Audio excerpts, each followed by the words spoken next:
네, 18대 국회 새누리당 비례대표 1번이셨죠. 네, 빈민의 대모 강명순 전 의원 모셨습니다. 어서 오십시오. 어서 오세요. 저는 한나라당 비례대표 1번이었어요. 아, 자, 그때는 한나라당이었죠. 네, 그랬네요. 네, 18대 때니까요. 요번에 복지 예산이 100조 원 시대가 됐거든요. 그러면은 이 제일 좀 힘든 분들, 기초생활수급자들, 그다음에 그 바로 위에 차상위 계층 그쪽도 좀 많이 좋아지나요? 그렇게 생각하시겠죠. 그런데 사실은 그 의료급여가 많이 줄어들었잖아요. 2,824억. 네네, 그랬죠. 156만 명이 혜택을 병원에 가서 외상으로 하면 눈치 보게 생겼잖아요. 예. 또 더더군다나 기초생활수급자 자녀들에게 학용품비나 이렇게 주는 교육급여가 있었어요. 예. 66억이 이번에 삭감됐거든요. 그러니까 뭐 다 좋아진 것 같지만 더 어려운 데는 아직도 계속 어렵습니다. 네. 또 저것도 있잖아요. 그 보육원 애들 밥값이 한 끼에 1,500원 정도밖에 안 된다고 그러던데요. 너무 창피하죠. 그러면 국회의원들이나 장관님들이나 공무원들 한 끼에 1,500원 갖고 식사하시나요?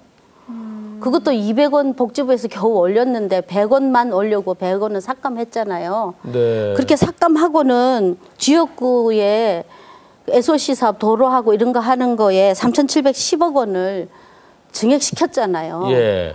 말도 안 됩니다. 이거는 타당도 조사해서 인수위원회에서 쪽지 예산으로 처리된 것들은 다 반납해서 아동보육원 예산 다 채워줘야 됩니다. 올려줘야 됩니다. 복지 예산은 늘었잖아요. 네네. 그런데 지금 말씀하신 게 조금 뭐 합리적이지 않다라고 보시는 것 같아요. 적당하지 네, 그렇습니다. 않다. 그런데 네. 잘된 예산은 있어요. 복지 예산안 중에서? 아, 잘된 거 많겠죠. 네. 잘된 거 많은데 저는 오늘 잘된 거 칭찬하는 거는 인수위원회에서 하고 네. 저는 좀 안타까운 얘기를 좀 하려고 합니다. 네. 왜냐하면 무상보육도 1조 2,500억 원으로 아주 무상보육 잘한다고 막 너무 좋아하잖아요. 네, 0세부터 5세까지. 0세부터 5세. 네. 근데 실질적으로 복지부에서 자료가 어떻게 나왔냐.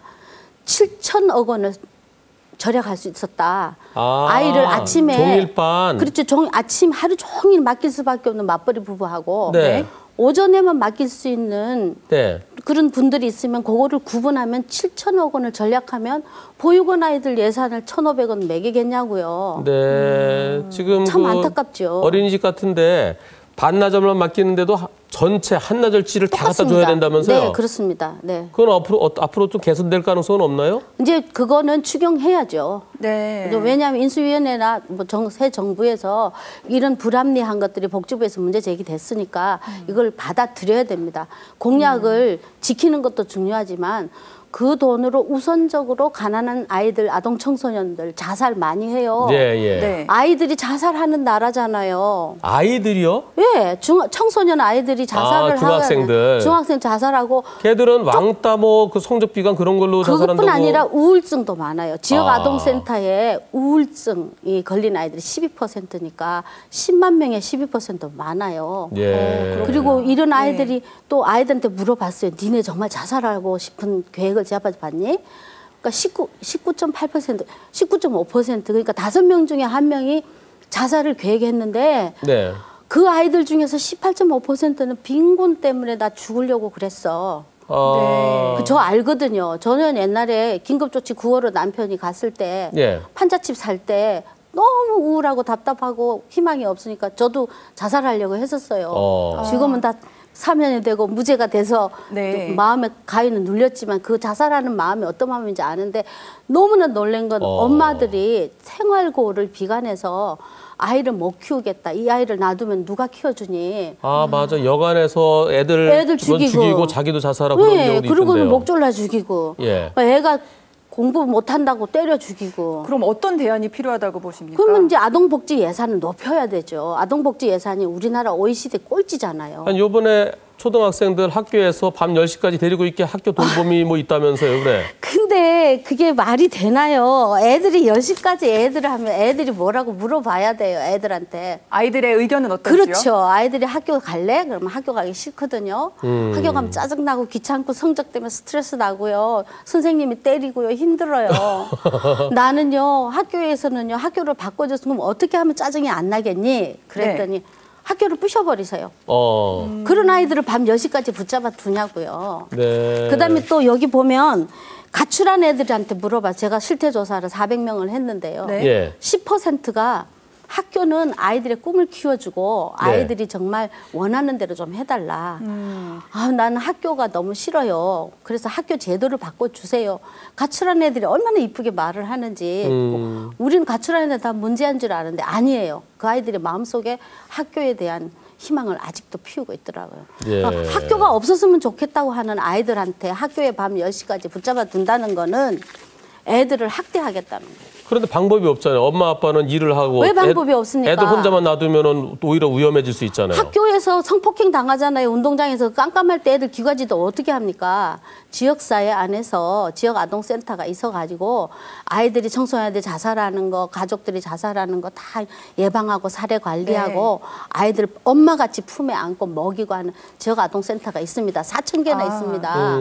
그러면 그 인프라가 좋은 거를 하면 되는데 그 예산은 겨우 11억 올렸어요. 그 4천여 개 정도 되는 지역사회 지역 아동센터. 아동센터요. 뭐 그 선생님들 월급 110만 원 받고 이래요. 네. 요새 방학이어서 아침부터 밤까지 너무 고생하거든요. 그래서 제가 개수조정위원회 얘기해갖고 이거 자살 예방해야 됩니다. 청소년 자살 예방하고 엄마들이 애들 죽이는 일을 못하게 하고 해야 됩니다 하고 이번에 한 달 동안 전국을 17군데 가난한 지역 다니면서 교육을 했어요.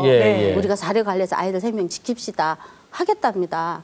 그런데 이분들이 그렇게 잘 할 수 있도록 해야 되는데 떡하니 온종일 학교에서 반가워한다 하고 밤 10시까지 한다 그러면 지역아동센터가 2004년도부터 했던 일인데 이거 다 죽으라는 얘기잖아요. 그러니까 그거를 그러면 왜 개수조정위원회에서 예결심사위원회들이 나 이거 꼭 해주겠습니다 약속 있고 왜 못했겠어요? 네. 지역아동센터는 어디 공립인가요? 사립인가요? 공립 사립도 아니고 국공립도 있고 구청에서 구립도 있고 민간에서 더 많이 해요. 민간이 더 많이 하는데 시설도 개인이 다 부담해야 되고 월세도 개인이 부담해야 되고 정부에서 해야 할 일을 민간이 하고 있는데 이런 것들을 활용해서 도와줘야지 왜 새로운 걸 만들어서 아이들이 원하지도 않는 걸 373억이나 줘갖고 하고 여기는 정말 해주세요. 우리가 아이들 잘 보살필게요. 이런 데는 11억 올리고 190억이나 그 정도만 있으면 할 수 있는 거를 판단을 못해요. 그래서 제가 이거를 여러 사람들한테 얘기했어요. 이 당선자의 중요 측근들한테 핵심한테 얘기하고 자살 예방해야 됩니다. 이 가난한 사람 살려줘야 됩니다. 이거 어떻게 생활고를 비관하고 자살하게 놔두는 나라가 경제가 아무리 발전하고 도로를 아무리 잘 까면 뭐합니까? 사람이 살아야 되잖아요. 그러면은요, 너무 늦게까지 이렇게 두는 건 그렇다 하더라도 방과 후에는 학교에서 이렇게 애들을 좀 보살피고 그리고 저녁 시간 이후에 이제 엄마 아빠가 늦게 오는 애들은 그 지역아동센터 이렇게 분산하는 방법도 있지 않을까요? 그동안 했지요. 그런데 아이들이 이렇게 말하잖아요. 왜 짜증났니? 방과 후에 돌본다고 나무에서 짜증났다고. 그러니까 학교에서 하면은 엄마같이 안 해주잖아요. 엄마처럼 해주는 선생님도 계실 것 같은데요. 근데 그게 숫자가 많으니까 여기는 아이들이 학교 준비물도 챙겨주고 밥도 먹여주고 공부도 애들 다 못하니까 공부도 따로따로 이렇게 하고 심리 정서적으로 많이 안정시켜줘요. 이런 그 민간의 인프라들을 잘 활용해서 같이 방과 후 돌봄하고 같이 병행하는 예산을 나가면 참 좋은 복지 대안이죠. 그거를 못하고 있으니까 제발 인수위원회에서 이거를 시정해 줬으면 좋겠어요. 그 아동 복지가 지금 가장 문제라고 보시는 것 같은데요. 예산안에서 또 다른 문제로 이렇게 좀 보이시는 건 없으세요? 많죠. 저는 쪽지 예산에 대해서 얘기를 하고 싶은데 이거를 인천 경우에만 갖고 왔는데 정부안이 빵빵빵빵이잖아요. 그거는 정부에서 검토하지 않고 올라갔다는 얘기고 그거를 가지고 자기들끼리 막 실세들끼리 쪽지를 넣어서 795억 원을 올렸다는 얘기예요. 그러면 정상적으로 어떻게 그러면 이 심사를 하냐? 아니 다른 예산들은요.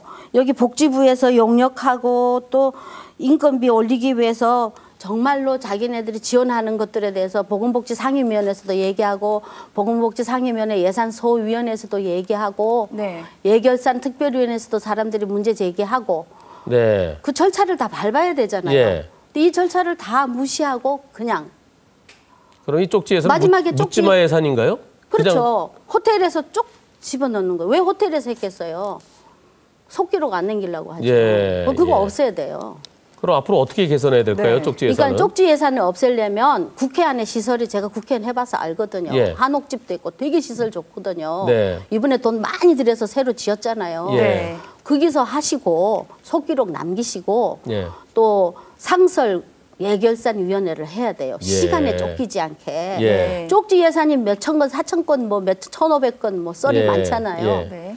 그렇게 많이 오니까 소위원회에서 충분하게 검토를 할 수 있는 시간이 없는 거예요. 네. 그러니까 이거 쪽지 예산 올라간 거 예. 새 후보자께서 새 대통령께서 예. 네. 타당도 검사하셔서 예. 쪽지 예산 다 SOC 사업이잖아요. 예, 도로, 예. 철도. 예, 예. 사람이 죽어가는데 그거 길 만들면 뭐 합니까? 예. 그러니까 그거 다 타당도 조사해서 예. 다 반납하고 추경 예산해야 됩니다. 네. 예. 쪽지 예산 2014년도부터는 정말 밥 못 디디게 해야 됩니다. 네, 그렇게 되길 기원하겠습니다. 예. 네, 오늘 말씀. 외국에도 나가도 안 돼요. 아, 네. 1억 5천씩 들인 거 갖고 애들 밥값 1,500원 하고 가난한 애들 자살 못하게 하고 생활고로 비관하고 네. 엄마가 할머니들이 전기세 아끼고 기름값 아낀다고 아, 맞아요. 얼어서 얼어죽기도 돌아가시고 하고, 동사하기도 하고, 병 촛불 불나기도 걸렸는데 하고. 자식들한테 예. 말도 못하고 자살하고 네, 네. 오늘 아동 청소년 문제에 대해서 또 다시 한번 깨달은 바가 많아서요. 너무해요. 네. 우리 OECD 자살 1위잖아요. 네. 네. 아동복지 예산 꼴찌예요. 20배 올려야 돼요. 아동복지 예산.